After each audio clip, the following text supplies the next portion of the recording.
de votre vie, chaque jour voit naître une rengaine qui vit 3 semaines ou 3 mois. Divergence FM. Ne me dis pas que tu m'adores. Embrasse-moi, que tu m'adores. Embrasse-moi de temps en temps. Mesdames, messieurs, nous avons le regret de vous informer que nous sommes dans l'obligation de suspendre le spectacle. Veuillez donc gagner sans hâte les abris qui vous ont été indiqués. Notre personnel vous guidera. Vous avez tout le temps nécessaire.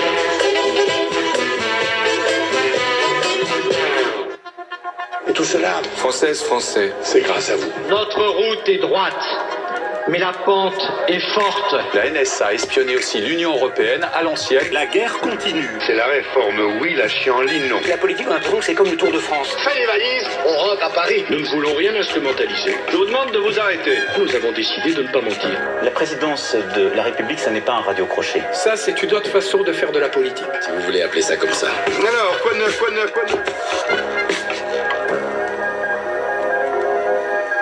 Alors, avec aux manettes Bruno Bertrand, nous retrouvons avec plaisir notre docteur Jean-Pierre Foubert, avec lequel cela se soigne toujours. Et l'inénarrable, l'incontournable, l'inévitable, Olivier Notal. Oui, mais il ne faut pas oublier non plus Benjamin Théoul, notre journaliste qui fouille. Il est accompagné aujourd'hui d'Aurélia Valarié. Je prononce bien le nom. Aurélia, on peut lui demander, c'est bien comme ça que ça on dit? Parfaitement. Bon, voilà. Alors ensemble, donc on est 4 là quand même, on est en force. Hein. Et ensemble, on reçoit un duo d'invités, mais pas un couple. Hein. Même si certains à gauche tentent de marier leurs candidats respectifs. Hein. Alors Sébastien Denaja, député de Sète, notre grand port de pêche hérolté, il est membre du Parti Socialiste, soutien de Benoît Hamon. Il nous expliquera comment faire pour ne pas se faire prendre dans les filets de la sirène Macron quand on est au PS. Face à lui, ou plutôt à côté de lui, Laurent Béot. Bonsoir Laurent. Oui, bonsoir. Alors, qui connaît la famille du PS, mais qui a rejoint les Insoumis de Jean-Luc Mélenchon. Si proche de l'échéance présidentielle, nous verrons s'il n'y a pas, disons, 2 gauches irréconciliables, mais plutôt 3 gauches, 4 gauches irréconciliables.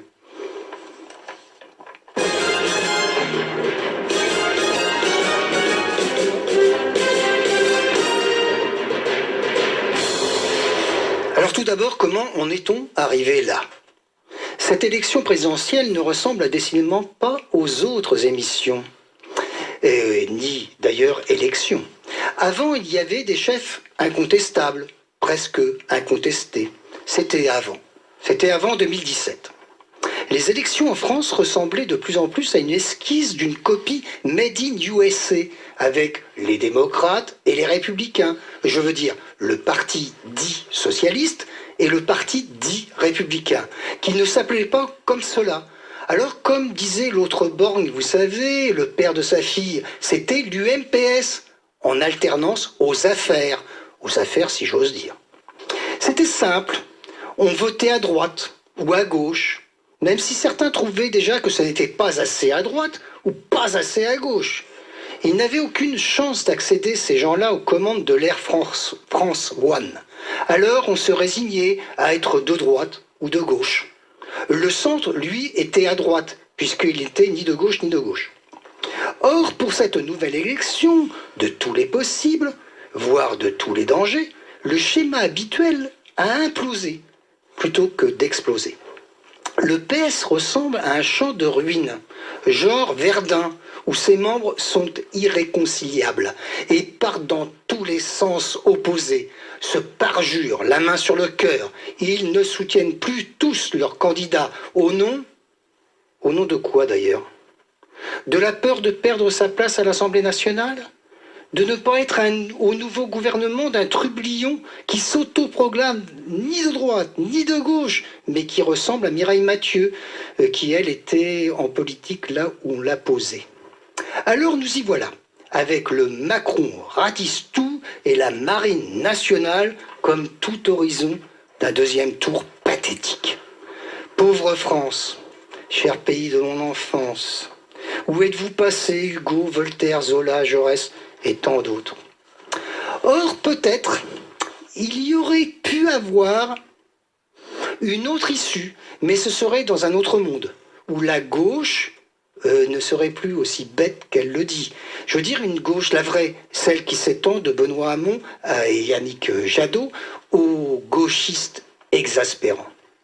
Ce serait une gauche unie, avant le premier tour des présidentielles, et ce serait évidemment une gauche présente au deuxième tour, avec une chance historique de gagner l'élection suprême de la Ve République pour ensuite, l'abolir, cette république monarchique, pour qu'enfin le progrès, l'écologie et la justice sociale triomphent.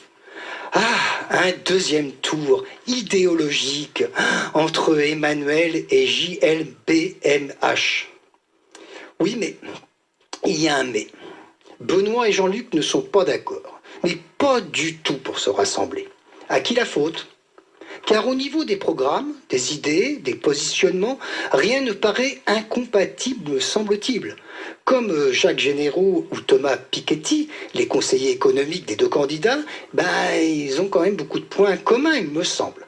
La faute est donc au reste du Parti socialiste, écartelé, ou aux tribuns, vous savez, limite populiste, comme on dit vulgairement, fut-il populiste de gauche, tendance Hugo Chavez, à la belle époque, par exemple.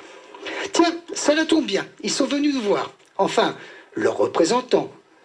Dans nos studios de Divergence FM, nous allons leur poser quelques questions à Laurent Béot et Sébastien Denaja, pour nous éclairer, s'ils peuvent, et où trouver l'interrupteur, ce serait parfait. Nous avions reçu il y a quelques émissions Muriel Ressiguier du parti de gauche qui mélenchonise parfaitement et Michael Delafosse du parti socialiste qui parle couramment le Hamon. Mais donc place au présent. Alors, quoi de neuf ?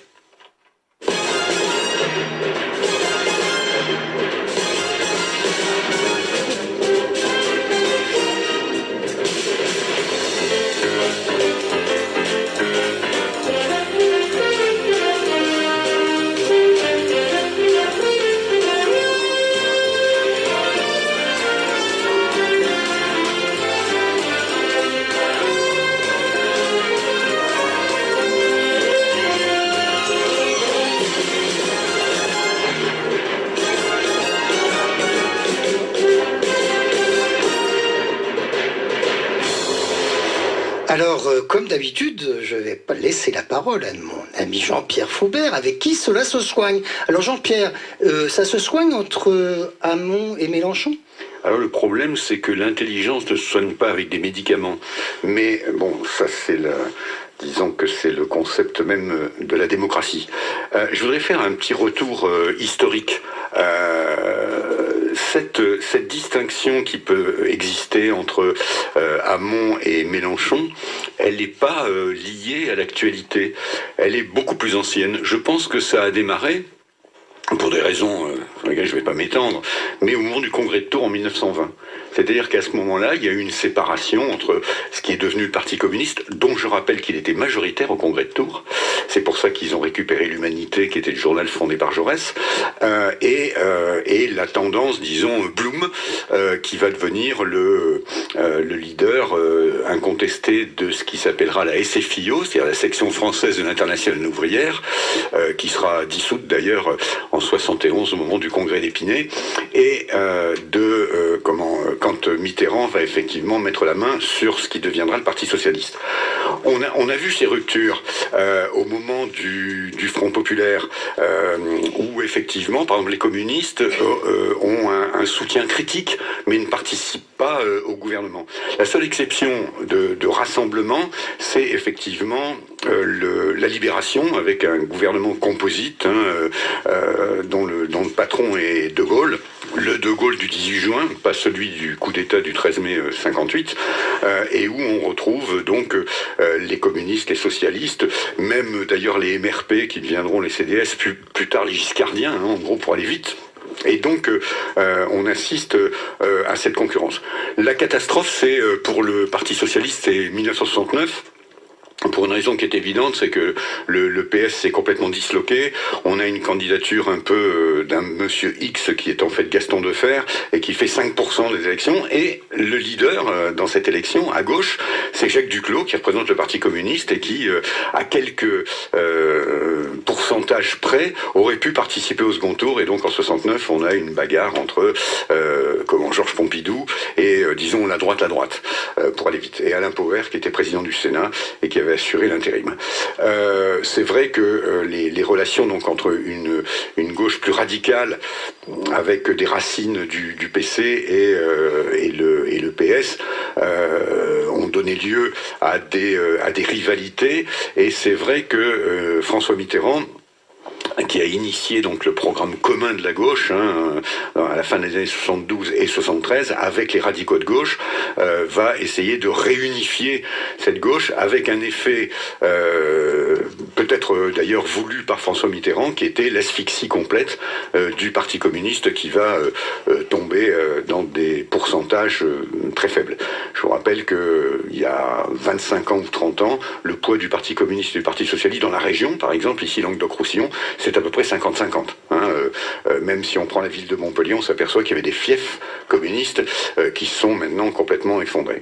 Je ne partage pas le point, après je vais poser mes premières questions, mais je ne partage pas du tout le point de vue qui consiste à dire le Front National augmente parce qu'il a récupéré des voix ouvrières de l'extrême gauche, qui était avant extrême gauche, qui maintenant sont extrême droite. Je pense que c'est beaucoup plus complexe que ça, et je renvoie à un livre qui me semble fondamental sur ce genre de phénomène, écrit par Hervé Lebras, grand démographe bien connu, et qui avait qui a commis un livre il y a à peu près un an et qui s'appelait Le Pari du Front National. Donc vous écoutez Jean-Pierre Foubert depuis un petit moment donc sur notre antenne de Divergence FM, et puis j'avais pas dit tout à l'heure bonjour à Sébastien Denaja, donc bonsoir, et merci d'être venu jusque dans notre studio, donc le député de Sète, et qui représente donc Monsieur Hamon. Voilà. Alors je te rends la parole, Jean-Pierre. Oh merci. Oh, je viens de réaliser que ce n'était pas moi l'invité, et donc j'étais en train de parler si tu m'avais posé la question. Il y a des invités arrive en retard. Non, mais oh non. Ce n'est pas pour cette raison que je tenais l'antenne pour gagner du temps. Non. Et donc la première question que j'ai envie de poser, quand on regarde les derniers sondages, alors je sais qu'on dit les sondages ne sont pas un pronostic sur le résultat de l'élection, mais une simple photographie de l'état de l'opinion à un moment donné, quand même il est assez symptomatique de voir que Hamon plus Mélenchon, ça doit représenter selon les cas de figure entre 25 et 28%, c'est-à-dire un positionnement quasiment acquis de participer au second tour, y compris d'ailleurs qui était mon rêve de voir un affrontement, Mélenchon-Hamon, je ne sais pas, pardon, contre Macron, Marine Le Pen ne participant pas au second tour, ce qui n'est pas impossible d'ailleurs. Je pense qu'on pourrait avoir des surprises à ce niveau-là. Et donc, est-ce que finalement, la gauche, pour aller vite, si on enlève Macron, est-ce que la gauche française n'est pas devenue ce qui était l'apanage de la droite, c'est-à-dire la gauche la plus bête du monde? Alors, on va demander à nos invités de répondre. Alors, c'était un grand exposé, mais vous avez compris en gros la question. Est-ce qu'il est possible encore, d'après vous, les représentants de deux candidats, d'être présents au deuxième tour? Alors, on va donner... Monsieur Béot, par exemple. Alors, petite rectification, Monsieur Béot n'est pas Bang et Olufsen, c'est Monsieur Beau. Mais bon, alors nos auditeurs ne le voient pas, mais voilà, il porte bien son nom. On dit pas Béot, on dit Beau. Bon, voilà, excusez-moi pour la... vous enfoncer, oui, non, j'ai écorché le nom, excusez-moi. Donc, on va vous demander votre opinion. Alors, est-ce que c'est encore possible d'être au deuxième tour pour la gauche? C'est possible quand on développe un projet, un programme fort et puissant qui parle à toute la gauche et qui est argumenté. Donc c'est un petit peu le travail que nous avons fait avec la France Insoumise, c'est-à-dire un programme L'avenir en commun qui travaille sur tous les pans de la société et sur les urgences à travailler, c'est-à-dire l'urgence sociale, l'urgence écologique, l'urgence démocratique. Et donc, à partir de ce moment-là où on travaille sur le projet avant de parler du casting, C'est un petit peu le reproche que nous faisions au Parti Socialiste, c'est-à-dire que le Parti Socialiste a d'abord travaillé le casting, a d'abord choisi son candidat pour ensuite développer son projet, et a d'abord choisi l'équipe, l'éventuelle hypothétique majorité, avant de choisir le candidat qu'il allait porter. Donc c'est un petit peu la difficulté par rapport à cela. Alors on va donner la parole à Sébastien Denaja qui va le représenter, donc le candidat du Parti Socialiste, quoique certains en disent qu'ils sont partis, mais c'est bien le candidat du Parti Socialiste, Benoît Hamon. Entre autres, Benoît Hamon, c'est le candidat des socialistes, des écologistes et des radicaux de gauche. Et il n'est pas issu d'un casting, parce que le terme est quand même un peu péjoratif, il est issu d'un processus démocratique, et moi j'ai du respect pour les processus démocratiques, surtout quand ils mobilisent quand même 2 millions de personnes, et qu'1 200 000 personnes choisissent un candidat et un projet. Et il est vrai que lorsqu'on est soi-même réalisateur, scénariste, metteur en scène et le seul acteur, c'est plus facile, puisque Jean-Luc Mélenchon a choisi une voie très solitaire et un parcours, une aventure très personnelle. Bon, mais enfin moi je suis pas dans les jugements. Ce qui compte aujourd'hui dans les sondages, d'après ce que disait Jean-Pierre Foubert, c'est 2 choses qu'on retrouve en tout cas sur le terrain. D'abord, je crains quand même malheureusement, en tout cas dans l'Hérault, un score très fort de Marine Le Pen. On le voit en tout cas sur les marchés, dans les porte-à-porte, en tout cas, voilà, sur le terrain. Je crains malheureusement, la présence de Marine Le Pen au second tour, même si l'Hérault n'est pas la France de ce point de vue-là, et que quand même son score sera bien plus modeste à Paris, dans l'Ouest ou dans d'autres régions, même si parfois on est surpris aussi de voir ces régions évoluer à un rythme bien plus important ou plus rapide que ce qu'on pensait. Bref, donc ce qu'on voit sur le terrain et qu'on voit quand même dans les sondages, c'est une Marine Le Pen très haute. Et ensuite, c'est un grand degré d'indétermination. Bon. Donc ce que disent au moins les sondages, c'est que 43% des gens qui sont certains d'aller voter ne savent pas vraiment ce qu'ils vont voter. C'est pour ça qu'il faut les convaincre avec un projet. C'est quand même la première fois que les sondages sont aussi peu fiables, à 3 semaines de l'élection, à 20 jours de l'élection, même s'ils disent effectivement une tendance. Donc moi je ne veux pas masquer effectivement qu'aujourd'hui le candidat socialiste a pu ressentir dans ses campagnes un certain nombre de difficultés. Vous l'avez suggéré. Donc moi je veux bien le dire, que des socialistes manquent à leur parole, et je pense notamment à Manuel Valls, ce qui est fait pour faire mal de toute façon, donc forcément ça fait mal, et qu'il y a au moins un moment Mélenchon. Bon, mais enfin moi je suis pas commentateur de la vie politique, ce qui est tout à fait digne, mais c'est pas à moi de le faire. Moi je suis acteur de la vie publique, donc ce que je veux c'est influer sur le temps qui vient et sur les 3 semaines qui viennent. Donc il y a sans doute un moment Mélenchon, mais moi je pose 2 questions. Si nous avons un second tour, Jean-Luc Mélenchon, Marine Le Pen, est-on bien sûr que Jean-Luc Mélenchon remporte l'élection présidentielle? À supposer que Jean-Luc Mélenchon remporte l'élection présidentielle, de quoi est faite sa majorité? C'est ça la question que je pose pour tous les candidats. Ça se pose pour Emmanuel Macron aussi. La différence, c'est que pour le candidat socialiste, par exemple, il part avec un capital de départ qui est de 287 députés, qui constitue l'actuelle majorité encore pour quelques semaines, et donc 287 sortants. Jean-Luc Mélenchon, le groupe Front de Gauche à l'Assemblée nationale, c'est 15. Bon, donc passer de 15 à 289, ce qui est la majorité à l'Assemblée nationale, c'est quand même quelque chose qui aura de majorité. Donc la question qui se pose à Jean-Luc Mélenchon, et c'est ce qui nous intéresse nous à gauche, surtout qu'ici autour de cette table on est de bonne volonté je crois, c'est quand même celle du rassemblement. Donc de toute façon, vous voyez que Benoît Hamon accède au second tour, ou Jean-Luc Mélenchon, que l'un des deux devienne président de la République. Ce qui se posera dans les semaines qui viennent ensuite, c'est à la gauche la question de son rassemblement. C'est pour ça que nous n'avons cessé de poser dans cette question cette élection la question de l'unité et du rassemblement des forces de gauche, parce que on peut choisir un président, mais ensuite il faut une majorité pour gouverner. Et ce qu'on sait avec certitude, c'est que Jean-Luc Mélenchon, à un moment donné, il faudrait travailler avec forcément les socialistes et les écologistes et les radicaux, parce qu'à lui seul, on peut penser qu'il n'aurait pas une majorité. Il y a aussi un autre candidat qui s'appelle Emmanuel Macron, qui, au cas où il serait élu président de la République, aura un sacré problème pour trouver une majorité parlementaire. Vous êtes d'accord ou pas d'accord avec ce que c'est forcément... forcément. Après, moi, je pense que c'est pas du côté de chez Mélenchon qu'il va pouvoir s'appuyer pour avoir une majorité. Je pense que aujourd'hui, il faut savoir avec qui on parle. Moi, quand je parle avec des gens qui sont issus du Parti Socialiste, j'ai parfois des difficultés à comprendre. Quand je vois que sur les députés héroltais qui sont représentants du Parti Socialiste, nous en avons un ici. Déjà 2 ont décidé de rejoindre Macron, j'ai un peu du mal à comprendre un petit peu les raisonnements. Quand je vois les votes aussi, puisque c'est aussi le moment du bilan à un moment donné. Donc au niveau de nos parlementaires, chacun doit pouvoir exprimer ses choix et ses votes au niveau de la représentation nationale, sachant que quand on voit un certain nombre de lois qui sont passées dans ce quinquennat, que ce soit le CICE, l'ANI, la prolongation de l'état d'urgence, un certain nombre de députés se sont engagés. Et donc aujourd'hui, par rapport à ce qui est proposé par Benoît Hamon, on est en complexité de comprendre que ceux-ci qui redemandent la confiance au peuple doivent défaire ce qu'ils ont construit eux-mêmes. Donc c'est un petit peu la difficulté. Alors vous venez d'entendre Laurent Beau, pour que les auditeurs sachent qui parle. Laurent Beau, donc vous êtes le représentant, j'ai bien votre nom cette fois-ci, et vous êtes le représentant donc Jean-Luc Mélenchon. Maintenant, on va redonner la parole à Sébastien Denaja, qui lui représente Benoît Hamon, puis après, Jean-Pierre Foubert, tu reprends la main. Hein. Il y a quand même une question qui se pose aujourd'hui à Jean-Luc Mélenchon aussi, d'ailleurs, c'est sur la question d'ailleurs de la majorité future qu'il faudrait qu'il ait pour appliquer le début de son programme, c'est qu'il a quand même présenté notamment dans l'Hérault, partout, des candidats insoumis face aux candidats même du Parti communiste. Donc quand on est à ce point-là de division à gauche, moi ça me laisse quand même craindre le pire.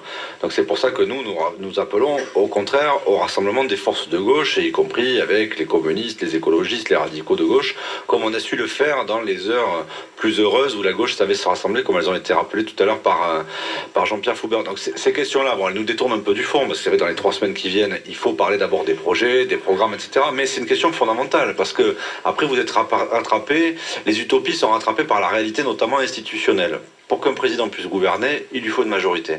Et aujourd'hui, quand on voit que Jean-Luc Mélenchon a présenté 577 candidats dans les circonscriptions françaises, y compris contre les candidats communistes, alors même qu'il est soutenu par le Parti communiste, ça vous donne d'ailleurs des villes comme la mienne, à 7, où en fait, je ne veux pas leur faire injure, ni trop faire le délateur, mais sur les marchés, ils ne tractent pas pour Jean-Luc Mélenchon, mes camarades communistes. Ils tractent pour déjà leurs candidats aux législatives.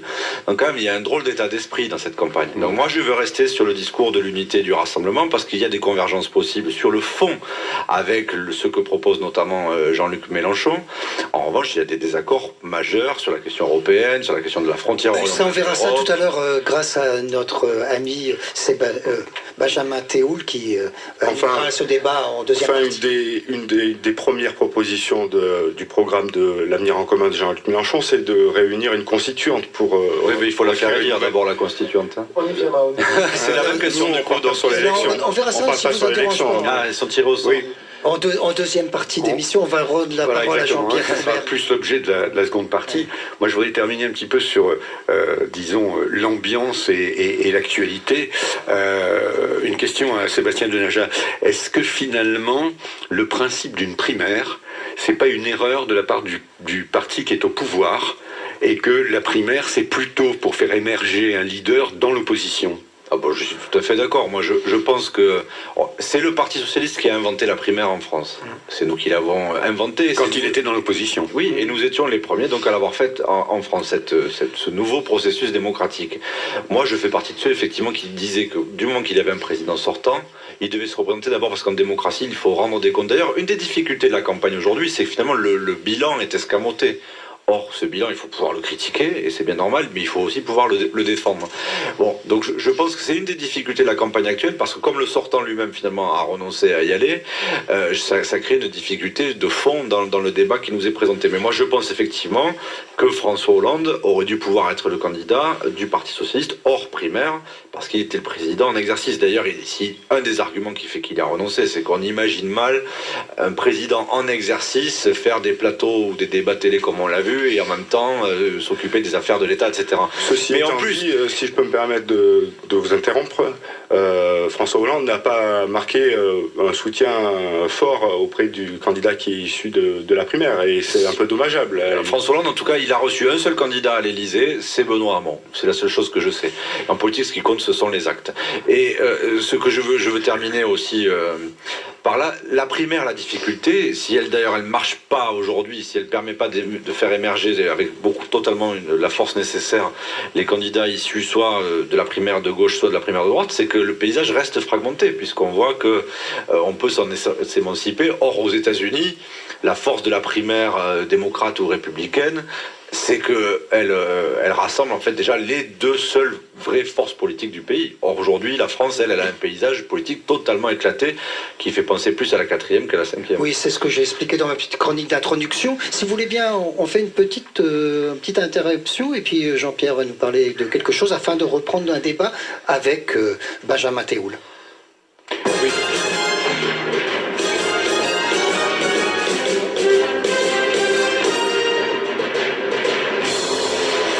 Eh bien alors donc Jean-Pierre Foubert des fois dans ses émissions nous propose des lectures afin de décompresser un peu puisqu'on est parti un peu fort dans ce débat entre donc on va dire Benoît Hamon et Jean-Luc Mélenchon représentés aujourd'hui par Sébastien Denaja le député de Sète et par Laurent Beau qui est le représentant de Jean-Luc Mélenchon pour le département ou c'est ça je peux vous présenter comme ça. Alors nous il n'y a pas de représentant. On n'a pas d'organisation départementale.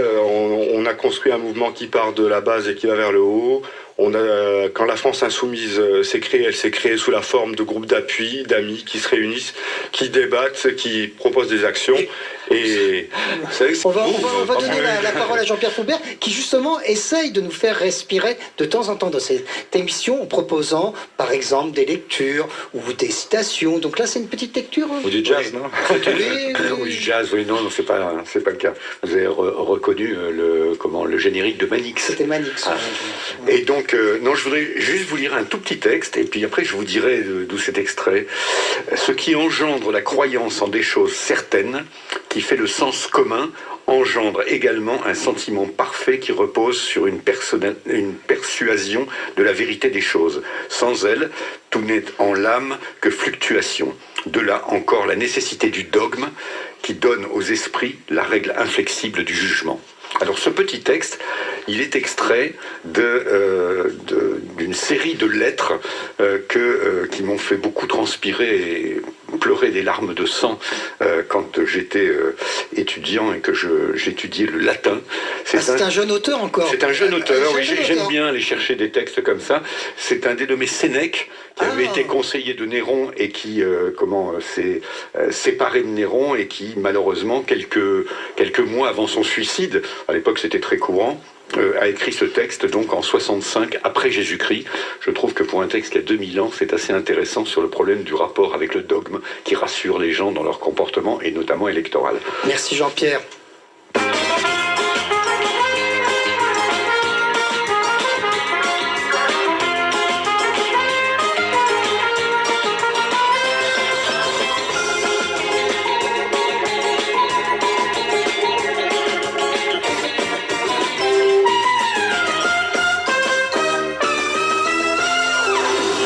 Sur Divergence FM, c'est la deuxième partie de cette émission Quoi de neuf.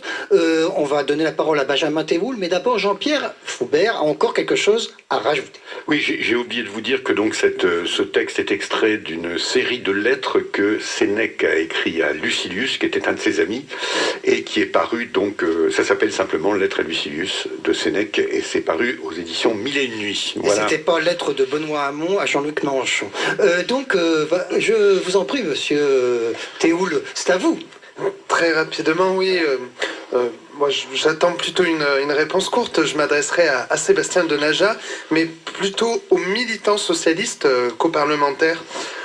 Quand on a autant d'années de militants comme vous au sein du Parti socialiste, comment vous vivez cette campagne? Est-ce qu'elle n'est pas affreuse de vous retrouver aujourd'hui en dessous de 10% derrière deux candidats plutôt à gauche de l'échiquier politique comme Emmanuel Macron et Jean-Luc Mélenchon? Pas du tout. Écoutez, moi, vous savez, je vais vous dire, si vous me permettez, ça, la réponse peut être courte, mais enfin, vous l'écourterez si c'était trop long. Moi, je prends ma carte au Parti Socialiste le jour de mes 18 ans, c'est le 14 janvier 1997. À ce moment-là, vous savez combien il y a de députés socialistes à l'Assemblée nationale?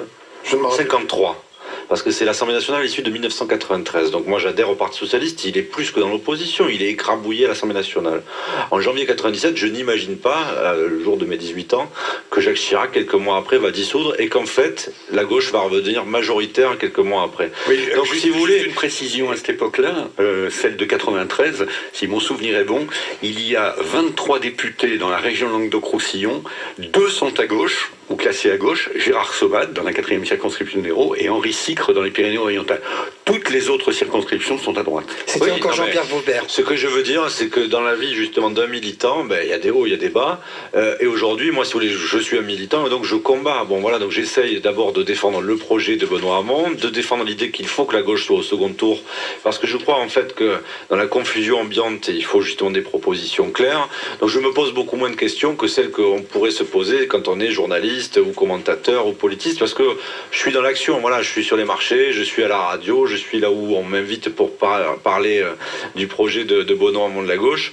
Et puis après, on fera une analyse de ce qui s'est passé. Moi, j'espère encore qu'un candidat de gauche, et que ce soit Benoît Hamon qui saura se hisser au second tour de l'élection présidentielle, parce qu'aujourd'hui, je pense vraiment que rien n'est joué.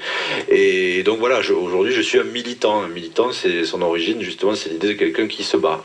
Très bien, merci. Je voudrais réagir par rapport à ça. Moi, c'est toute ma difficulté au jour d'aujourd'hui. Moi, je suis passé par le Parti Socialiste, mais j'ai du mal, des fois, à comprendre à qui je parle. Voilà. Parce que moi, des gens qui sont des ex-soutiens de Ségolène Royal, qui furent après des ex-soutiens de François Hollande, qui ont défendu Vincent Payon, et qui maintenant défendent le projet de Benoît Hamon, j'ai du mal à comprendre, parce qu'il faut avoir une cohérence à un moment donné. C'est pas tout à fait les mêmes discours. Il faut avoir. Moi, j'ai du mal à discuter dans des conditions comme celle-ci. Moi, quand je suis rentré dans le Parti Socialiste, je suis rentré avec l'idée de défendre un projet qui était un projet éco-socialiste. Je suis un éco-socialiste. J'ai défendu ça avec Stéphane Hessel. Je suis sorti du Parti Socialiste pensant que je n'arriverais pas à pouvoir influer dans cette direction-là. Et maintenant, je me retrouve dans la France Insoumise, mais je suis toujours éco-socialiste. C'est le projet que je développe, c'est le projet qui compte. Donc, évidemment, mais écoutez, parce que moi, je n'accepte pas trop qu'on mette en cause cette cohérence-là. D'abord, le point commun entre toutes les personnes que vous avez citées, c'est qu'ils sont socialistes. J'ai le point commun entre Benoît Hamon, François Hollande, Ségolène Royal ou Vincent Payon, le fait d'être socialiste. Ensuite, les choses sont très simples. Moi, j'ai effectivement mon engagement de cœur au départ, depuis 2006, c'était pour Ségolène Royal, justement, qui est la première à amener l'écologie dans le débat dans le Parti Socialiste. C'est la première socialiste, la première ministre de l'Environnement française à défendre cette question-là au sommet de la Terre à Rio en 1993. Elle dit quoi aujourd'hui ? Ensuite, François Hollande, sa politique, moi je continue de penser qu'elle a été justement une politique tout à fait verte. La COP21, la haute transition énergétique, la haute biodiversité. Il dit quoi aujourd'hui ? Ensuite, mais c'est quoi c'est un jeu ? Parce que franchement, c'est pas très sérieux. Vous me demandiez quelle est la cohérence. Ensuite, Vincent Payon, d'abord, il était avec Ségolène Royal les années auparavant. Ensuite, vous avez raison, je ne suis pas amoniste. Mais la force justement du Parti Socialiste, c'est d'abord, en tout cas pour quelqu'un comme moi, de respecter les choix démocratiques qui sont faits. Mais je vais préciser aussi, pourquoi je ne suis pas gêné du tout d'avoir soutenu jusqu'au bout la candidature de François Hollande et aujourd'hui d'avoir accepté d'être un des porte-parole de Benoît Hamon. C'est que sur la vision d'avenir, sans doute que François Hollande n'aurait pas proposé le même programme aujourd'hui que Benoît Hamon. Mais sur l'action qui a été menée, Benoît Hamon, je vais vous dire, il ne remettra pas en cause la loi de transition énergétique, la loi de biodiversité, les 54 000 postes dans l'éducation nationale, les 9 000 postes de policiers et de gendarmes qui ont été recrutés. Il ne remettra pas en cause l'IVG remboursé à 100%, le compte pénibilité que nous avons fait voter, le compte personnel d'activité. Au contraire, tout cela, il veut l'enrichir. Bref, sur les conquêtes sociales, avec 43 unités non plus. Il ne remettra pas en cause la retraite à 60 ans que nous avons rétablie dès le mois de juin 2012 par décret, puisque il y a 500 000 Français, c'est-à-dire l'équivalent de l'agglomération de Montpellier, qui sont partis à la retraite grâce au fait que c'était François Hollande qui était président de la République et pas Nicolas Sarkozy. Oui, enfin la retraite à 60 ans, n'exagérons pas, c'est plutôt la retraite à 62, 63, 64, 65 ans. Non. N'exagérons pas la retraite, avec la retraite à 60 ans, c'est pas une réalité. Ben si, c'est la réalité, et je vous mets au défi de me prouver le contraire. 500 000 personnes sont parties à la retraite depuis 2012, du moment qu'elles avaient cotisé 42 ans. Oui, à 42 ans quand même. Oui, mais c'est-à-dire que pour les carrières... C'est-à-dire combien de personnes ? Pour les carrières, 500 000 personnes. Et ça, c'est un fait. Et il faut quand même pouvoir discuter des faits et de la réalité. Non, mais c'est très important parce que c'était une inégalité majeure. C'est que ces gens-là, ils auraient cotisé 44 ans si on avait obligé, comme Nicolas Sarkozy, au fait qu'ils aient jusqu'à 62 ans. Ensuite, effectivement, François Hollande n'aurait sans doute pas proposé le revenu universel. Mais en tout cas, sur le socle de l'action éducative et sociale qui a été faite, qui a été proposé entre 2012 et 2017, il y a une continuité. En revanche, sur la loi travail et sur un certain nombre d'aspects, il y a des ruptures avec ce qui a pu être proposé. Vous avez évoqué le revenu universel, qui est une mesure forte de cette campagne, un marqueur fort. il y a aussi le passage à la 6e République proposé par Jean-Luc Mélenchon. Alors, sur cet aspect-là, là aussi, c'est une thématique, peut-être, c'est la thématique la plus importante de Jean-Luc Mélenchon, sauf qu'il y a là aussi, un peu comme le revenu universel, d'énormes doutes sur l'aspect réel et les moyens à se donner pour réaliser ce passage à la 6e République. Qu'avez-vous à répondre à cela, messieurs ? Ça fait partie déjà de la loi. Le président de la République peut convoquer une constituante. Donc ça fait partie déjà de la loi. Ensuite, sur la 6e République, il faut à un moment donné, comme le dit régulièrement Jean-Luc Mélenchon, la solution c'est le peuple. Donc il faut avoir confiance en son peuple. C'est lui qui sait ce que l'on peut mettre dans une constitution. Et donc, par rapport à cela, moi j'ai entendu beaucoup parler de la 6e République, de Marine Le Pen jusqu'à Marine-Noëlle Lienemann, jusqu'à Jean-Luc Mélenchon pendant des années, mais ils ne mettent pas tout à fait la même chose dans le contenu.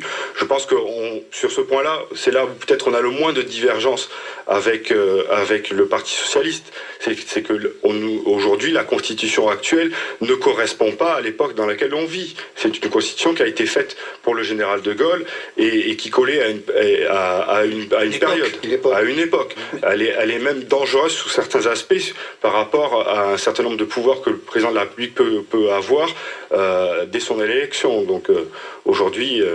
Mais n'est-ce pas étrange que la personne qui porte cette mesure incarne une campagne ultra personnifiée?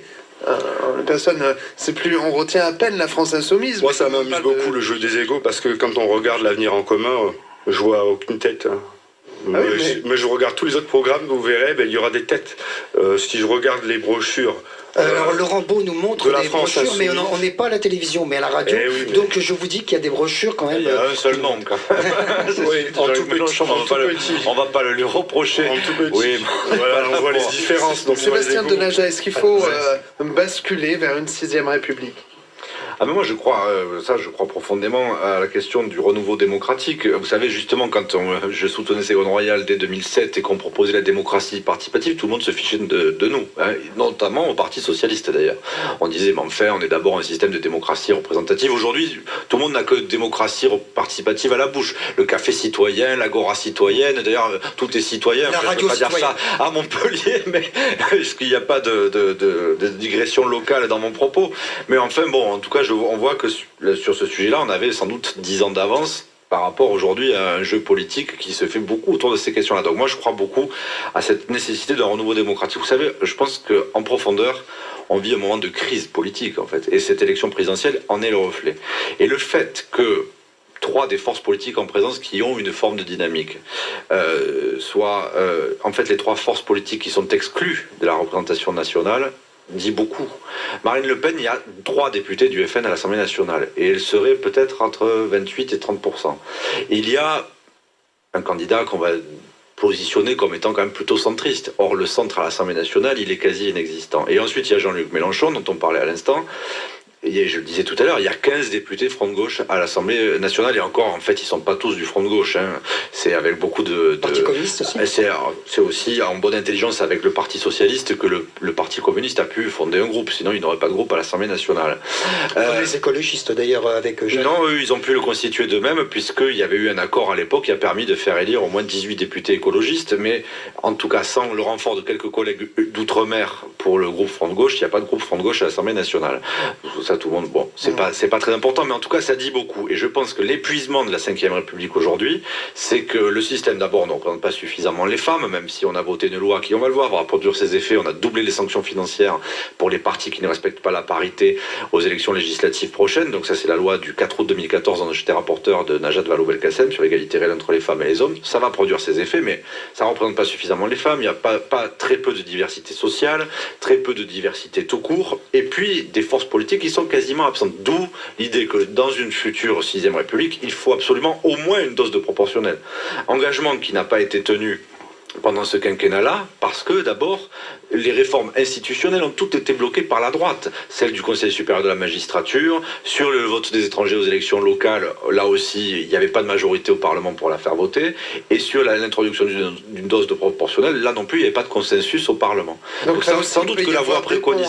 Il peut y avoir des ponts entre les deux candidats que vous représentez. Aujourd'hui, Mais si aujourd'hui, tout le monde est quand même... On m'avait posé la question au début, j'ai un peu biaisé, je vais y répondre plus directement. On a quand même effectivement une déception de se dire on n'a jamais été aussi proche sur le fond programmatique, et c'est la fois où on exacerbe le plus peut-être presque nos divergences, mais de manière artificielle. Oui, alors merci Sébastien Denaja. On pourrait peut-être donner la parole aux femmes, non? Oui, bien sûr. On va cliquer sur l'Europe. En tant que des hommes. Donc, on en a une dans le studio, donc après votre intervention, on donnera la parole à Aurélia Valarié.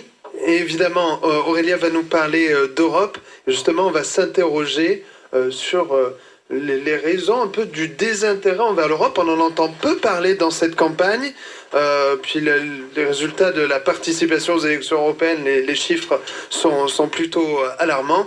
Donc Aurélia va vous interroger sur l'Europe. Enfin une voix de femme dans ce studio. Allez Aurélia. Tout d'abord, bonjour. Comme vous venez de le dire, il y a certains ponts qui peuvent être construits entre Jean-Luc Mélenchon et Benoît Hamon, mais s'il y en a bien un qu'ils ont du mal à construire, c'est bien concernant l'Europe, où il y a de grosses divergences. Tous les deux veulent renégocier les traités européens. Sur ça, il y a consensus, mais dans des styles complètement différents. Donc on a la nouvelle Europe prônée par Jean-Luc Mélenchon et Sauver l'Europe, plutôt prônée par Benoît Hamon. Donc ma première question serait comment envisagez-vous l'Europe de demain? On va laisser la parole à celui qui veut commencer à répondre. Vous voulez que je peux commencer? Alors Laurent Beau. Déjà, il y a la question qui s'était déjà posée en 2012, puisque l'une des principale proposition de François Hollande, c'était de renégocier le traité européen. Force est de constater que ça n'a pas été fait, à moins de toucher 2-3 virgules, on n'a pas fait grand-chose. Bien évidemment, on considère que l'Europe qui s'est construite, c'est une Europe qui s'est construite sous l'aspect économique uniquement et qui a complètement abandonné l'idéal que nous avions de proposer une Europe sociale, avec une harmonisation sociale. Au jour d'aujourd'hui, la question, c'est de savoir comment on peut renégocier tout ça. Donc ça passe forcément par rapport au référendum, un référendum qui permettrait de donner le pouvoir d'aller renégocier ce traité et éventuellement de mettre dans la balance les arguments forts. La France n'est pas un petit pays dans l'Union européenne et elle a tout à fait capacité à pouvoir peser pour pouvoir renégocier ces traités européens. Et comme on n'est pas naïf et comme on a vu que parfois nos voisins n'étaient pas d'accord avec les choses que nous proposions, et comme nous venons de vivre quand même une période où l'Union européenne pèse sur les peuples, pèse sur les États en imposant des politiques austéritaires, il convient de prévoir une solution de sortie avec le fameux plan B. Voilà. Alors on va donner la parole à Sébastien Denaja pour qu'il lui aussi réponde à cette question d'Aurélia. D'abord, sur la question européenne, nous avons effectivement des divergences et de fond et de méthode. D'abord, il y a la question presque géostratégique et le positionnement de Jean-Luc Mélenchon vis-à-vis de la question russe, de la question qui est quand même assez inquiétante, qu'il a posée lui-même lors du premier débat télévisé, qui serait celle d'une conférence, conférence internationale. En fait, ça pose la question de l'existence même de l'Union européenne, hein, parce que quand on veut faire une conférence internationale sur les frontières, sur la frontière orientale de l'Europe, on sait quand même que chacune des deux guerres qui se sont produites dans le XXe siècle ont pour cause la définition notamment d'un certain nombre de frontières, et je pense notamment à la Seconde Guerre mondiale. Donc quand on touche à ça, on touche ça avec, comme on le ferait avec un bâton de dynamite. Donc nous sommes opposés à cette vision-là. On ne pense pas qu'il faille redéfinir les frontières, la frontière est de l'Europe, et encore moins en le faisant dans un partenariat privilégié avec Vladimir Poutine. La deuxième chose, c'est que se pose une fois encore une question de méthode. Nous, on est d'abord en capacité, je crois, et Benoît Hamon l'a montré, en capacité de nouer des alliances utiles pour faire progresser l'Europe.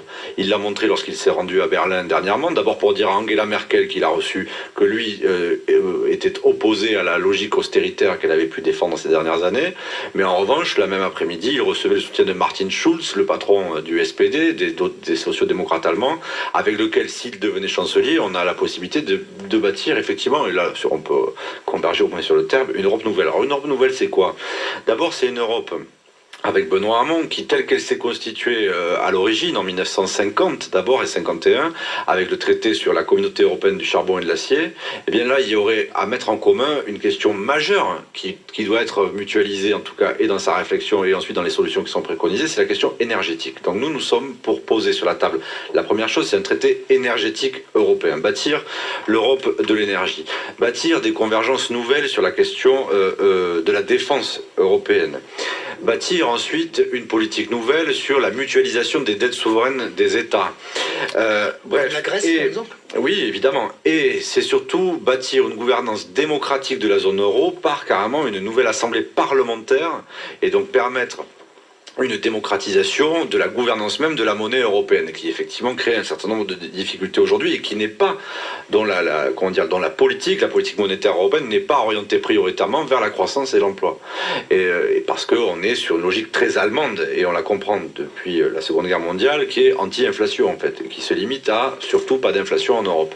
Or, on le sait, il faut aujourd'hui peut-être repenser la politique monétaire européenne. Donc en tout cas, si vous voulez, il y a une vision positive de l'Europe, d'abord parce que les socialistes, les écologistes et les radicaux ont une vision très européenne. On pense qu'il faut rester fidèle à ce qu'avait dit François Mitterrand dans ses derniers vœux. Ne séparer plus jamais l'avenir de la France de l'avenir de l'Europe. Donc il y a chez nous un amour de l'Europe, en même temps qu'on sait les difficultés qu'elle a posées, même si vous savez très souvent des procès assez injustes lui sont faits, notamment dans cette région. Dans cette région, moi quand j'ai une circonscription très viticole, les viticulteurs ils savent ce que l'Union européenne leur a apporté. Vendredi matin avec Benoît Hamon, au tout petit matin, on était avec Carole Delga ou Kléber Mesquida sur l'étang de Thau. Eh bien l'ostréiculteur qui nous a reçus, tout son masque ochilicoles a été entièrement refait avec 30% financé par des crédits européens. Donc il y a aussi la volonté de porter une image, un dessin, un futur désirable en Europe. Voilà. C'est peut-être un manque de pédagogie de la classe politique. Peut-être, mais en tout cas, non, mais l'Europe, elle crée des désagréments, inévitablement. Mais aussi, je crois que très souvent, les politiques oublient de dire tout ce que fait l'Europe, notamment sur ce territoire du Languedoc-Roussillon, ou de l'ex-Languedoc-Roussillon. Rien que le plan État-région, il bénéficie en gros d'1 milliard d'euros de crédits européens. Donc, et ça, on oublie ensuite de dire que ça stimule des politiques d'investissement et finalement d'emploi. Alors merci Sébastien Denaja. On va rendre la parole une deuxième fois à Aurélien Valarié qui va poser peut-être une deuxième question. Exactement. Alors Monsieur Beau, on parlait justement tout à l'heure du plan B. Le plan B consiste tout de même à ce que la France brandisse une certaine menace envers l'Union européenne, c'est-à-dire menace de sortir de l'Europe si les traités qu'elle désire changer n'aboutissent pas. Est-ce que c'est réellement conforme à ce que se veut l'Union européenne, c'est-à-dire une union de coopération, une union qui sous-entend forcément la délégation de la souveraineté, enfin d'une partie de la souveraineté nationale à un niveau supranational? Est-ce que ce plan B est réaliste et est-ce que vous pensez réellement que ce plan B puisse peser sur le désir ou non des autres pays européens de renégocier les traités voulus par Jean-Luc Mélenchon? Alors c'est une grande question. Très longue question. Essayez de se faire rapidement. Mais plus que jamais, je pense que les peuples espagnols, les peuples portugais, les peuples italiens, grecs, ils sont dans la même logique que la nôtre, de savoir ce que l'on peut faire. À savoir que tout ce que l'on peut parler de par ailleurs n'a aucun sens si on ne commence pas par parler de la question européenne. Au jour d'aujourd'hui, l'austérité qui est imposée par les traités européens nous empêche de pouvoir vraiment développer un projet économique. Nous, on propose un autre modèle de développement économique qui intègre la question écologique. Et effectivement, parmi nos propositions, c'est un plan de relance de 100 milliards en direction de ce qu'on appelle la planification écologique. Et c'est la sortie du nucléaire, c'est tout un tas de choses qui sont nécessairement coûteuses et que l'on ne peut engager si on respecte cette austérité. Donc à un moment donné, il va falloir être clair sur ce genre de questions-là pour pouvoir développer. Pour ça. Nous, on engage la question et donc tout ce qui peut être proposé de par ailleurs, je ne parle pas de Macron qui propose encore un peu plus d'austérité en supprimant notamment des postes de fonctionnaires, mais tout ce qui pourrait être le développement et l'amélioration des services publics, qui pourrait être la transition énergétique, qui pourrait être la sortie du nucléaire, elle ne peut se faire si on ne renégocie pas ces traités européens ou que l'on crée une alternative à cela. C'était Laurent Beau, donc, qui représente Jean-Luc Mélenchon au micro de Divergence FM. Est-ce que Sébastien Denaja veut dire quelque chose sur ce sujet? Le plan B de Jean-Luc Mélenchon en Europe, c'est si je suis pas content, je m'en vais. Mais je m'en vais, c'est la France. Et moi, je vois, en tout cas, je suis député d'un territoire qui a besoin de l'Europe. La pêche, par exemple? Non, mais pas que la pêche. Par exemple, les viticulteurs. Vous allez visiter une cave coopérative ou une cave particulière et vous allez dans la partie où on stocke les cartons. Qu'est-ce qu'il y a marqué sur les cartons? Il y a marqué Finlande, Allemagne, Australie, etc. Vous allez le vendre en francs dévalués? On va vendre notre vin en francs dévalués. Cette zone qui est la plus touristique de France, on est le deuxième département le plus touristique de France. Vous croyez qu'un pays recroquevillé sur lui-même, qui retrouverait des frontières nationales, c'est de ça dont il a besoin? En tout cas, vous pensez qu'au Cap d'Agde, où on passe de 25 000 habitants à 250 000, avec essentiellement des touristes européens, c'est la fermeture des frontières ou c'est le repli national qui serait la solution? Donc non, il faut mieux d'Europe, il faut une Europe qui soit plus démocratique, plus sociale, etc. Mais en tout cas, c'est l'idée même que si on n'a pas satisfaction sur la renégociation, eh bien, se poserait donc en France la question anglaise, ou britannique plutôt, d'une sortie de l'Europe, à mon avis, n'est absolument pas la bonne méthode. D'abord parce que c'est immédiatement, ne serait-ce que si la France pose la question, c'est une déflagration majeure que l'un des 6 États fondateurs prenait cette décision-là. Donc nous, on pense au contraire qu'il faut un couple franco-allemand où la France, effectivement, arrive à reprendre le pas. On a été aussi confronté, vous savez, dans les 5 ans qui viennent de se passer, moi je veux bien tout entendre. D'abord, il n'y a pas eu de politique d'austérité en France, parce que l'austérité, c'est la réduction des fonctionnaires, c'est la baisse des retraites, c'est pas le cas qui s'est produit en France. Et sur la question européenne, il a fallu sauver la Grèce, sauver le Portugal. On oublie la situation qui était celle de la France et de l'Europe en 2012, où il y avait une crise de l'euro majeure, la Grèce quasiment au bord de la banqueroute et au point de sortir même de l'Union européenne, et avec des Allemands qui étaient presque prêts à un moment donné à l'abandonner. Je crois que la France a joué un rôle. En tout cas, Alexis Tsipras a plutôt eu à saluer l'action de la France et de François Hollande. Il a fallu sauver les banques aussi. Mais écoutez, ça qui est un système bancaire à revoir. Et d'ailleurs là-dessus, on a des points communs aussi sur une séparation bancaire qui aille au-delà. Moi, je veux bien reconnaître que la loi de séparation bancaire qui a été votée en 2012 ne va pas assez loin en France. Donc ça, c'est clair. Bon, qu'il faille aller au-delà, c'est une certitude. Mais c'est aussi pour ça qu'il faut démocratiser la zone euro. En tout cas, nous, si vous voulez, on préfère être dans une vision plus positive de la construction européenne, parce que si franchement on commence à jouer avec l'idée qu'on pourrait casser l'Europe, parce que le plan B, sortir de l'Europe, c'est casser l'Europe face à Vladimir Poutine, face à Donald Trump, alors même que les questions essentielles qui se posent à nous, c'est la crise migratoire, c'est en tout cas la question des réfugiés, la question climatique et la question du terrorisme, qui nécessitent des réponses forcément européennes. Et si on se dit, une des solutions pour être, si on n'est pas content, c'est de sortir de l'Europe, moi ça me semble extrêmement dangereux. Peut-être que le citoyen ressent un manque de perspective, a du mal à se projeter avec l'Union européenne telle qu'on lui vend aujourd'hui. C'est tout simplement ça, avec une espèce de fuite en avant, avec l'accueil de nouveaux pays, etc. Donc, puis finalement, une stabilité dans l'instabilité, parce que la crise, elle commence à dater depuis 2008 maintenant. Ça fait quasiment 10 ans. Sur l'Europe, si vous voulez, il y a beaucoup de critiques à faire, mais je crois aussi qu'il faut la défendre et dire ce qu'elle a su faire de bien. D'abord, elle nous a apporté la paix, sauf que, bon voilà, quand on s'est habitué à cette situation-là, alors qu'on voit bien que le monde aujourd'hui est ô combien instable, on devrait peut-être se réjouir qu'elle est une des seules zones de paix dans le monde, en tout cas. Enfin, il ne faudra pas oublier l'ex-Yougoslavie quand même, non, mais c'était en Europe. Hein. Oui, à ce moment-là, c'était pas encore l'Union européenne, l'ex-Yougoslavie. Et c'est justement après qu'on a pu totalement stabiliser la question yougoslave. Enfin, en tout cas, aujourd'hui, l'Europe, elle a plus à nous apporter que l'inverse. Surtout dans le jeu mondial que je viens de décrire, entre une Amérique qui est dans un repli nationaliste, une Russie qui a des visées expansionnistes, et alors même que les questions qui se posent tout autour de l'Europe, c'est des questions qui nécessitent des réponses collectives. Donc vraiment, vouloir casser l'outil, bon mais là je réponds plus à Marine Le Pen qu'à Jean-Luc Mélenchon. J'espère quand même, parce que d'après ce que j'ai entendu de l'un comme de l'autre, c'est quand même l'ennemi commun, ça serait quand même plutôt Marine Le Pen. C'est pour ça que le mieux en général, c'est de ne pas proposer les mêmes choses qu'elle. Alors qu'est-ce que vous avez à répondre On ne propose pas du tout la même chose qu'elle.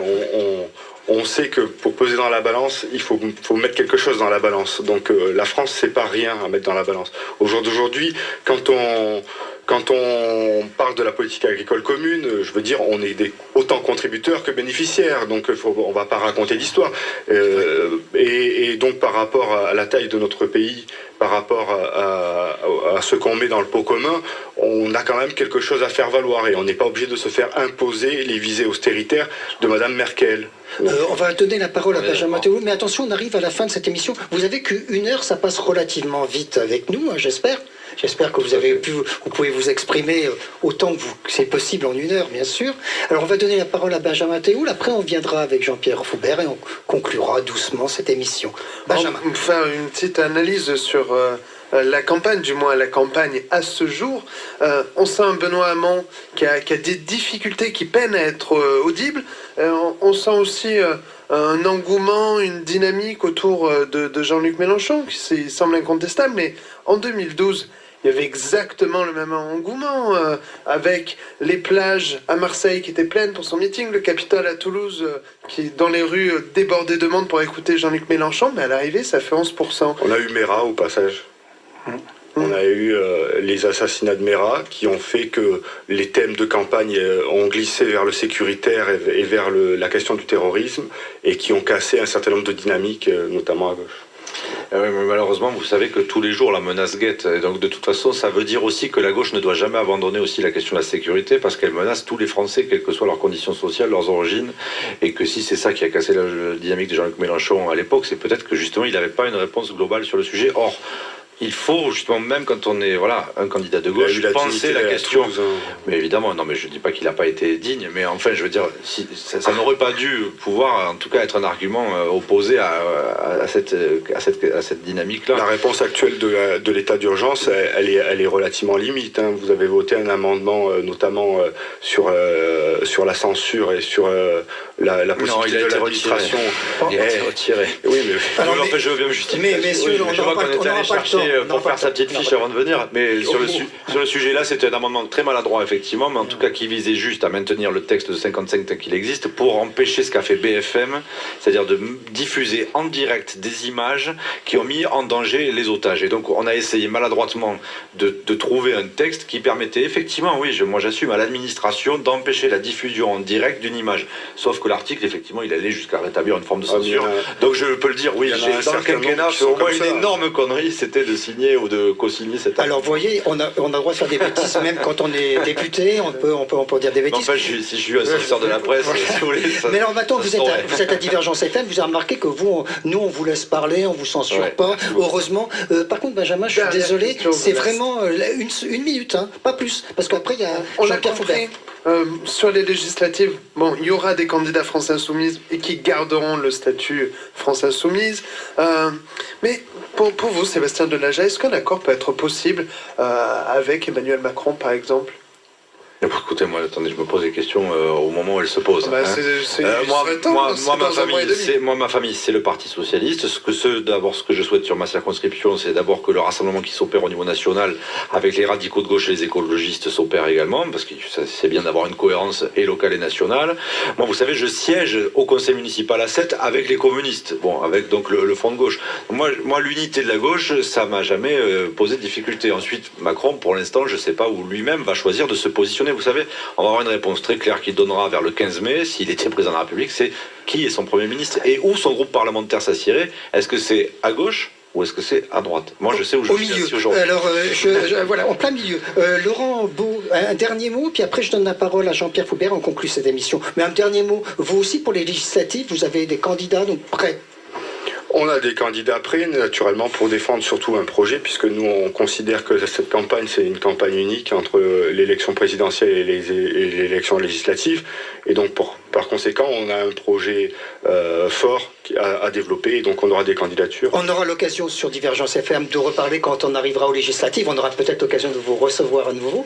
Oui, puis j'espère qu'à 7, en tout cas, Jean-Luc Mélenchon aura la sagesse de retirer une candidate qui avait soutenu l'UMP localement. Alors, on va donner la parole. Comme on espère que le Parti Socialiste saura exclure de ses rangs des députés qui rejoignent l'écurie Macron, ce qui n'est pas le cas pour l'instant. Alors, on va donner la parole à Jean-Pierre Faubert qui conclut cette émission par une petite phrase ou une petite maxime, quelque chose. Oui, une citation de quelqu'un que j'aime bien globalement, qui s'appelle Hannah Arendt et qui, dans un texte dans un livre qui s'appelait Responsabilité et jugement, elle dit politiquement, je trouve que c'est très d'actualité, politiquement, la faiblesse de l'argument du moindre mal a toujours été que ceux qui choisissent le moindre mal oublient très vite qu'ils ont choisi le mal. Alors voilà, on conclut là-dessus, mais je voudrais dire merci quand même à Aurélia Valarié qui, pour une fois, est venue nous accompagner avec Benjamin Théoul, avec Jean-Pierre Faubert, avec Sébastien, cette fois-ci je me trompe. Eh bien, je forme le vœu que chacun d'entre vous, avec l'encre, avec l'image, avec le son, avec les derniers moyens de la technologie, ait à cœur, à chaque étape de sa journée, de mettre quelques gouttes d'humour. Pierrette, à 82 ans, n'imaginait pas tomber sur un gigolo qui allait l'arnaquer en 2 temps, 3 mouvements et quelques nuits d'amour. Son erreur, avoir fait confiance à un homme de 42 ans qui faisait des travaux de peinture chez elle. Et quelques gouttes de tendresse. Je te prends avec moi, et je te garantis 100% que quand tu iras voir une fille, elle te dira oui, est-ce que tu me crois? Non, je te crois pas. Eh ben oui. Eh ben moi, les gens que j'ai avec moi en coaching, c'est ça. C'est qu'ils se prennent plus de ratou. Car croyez-moi, cela rend la vie plus belle. Vas-y, toi, t'as trop pris confiance là, ça y est. Mais t'as que de la gueule, putain. Divergence FM 93.9.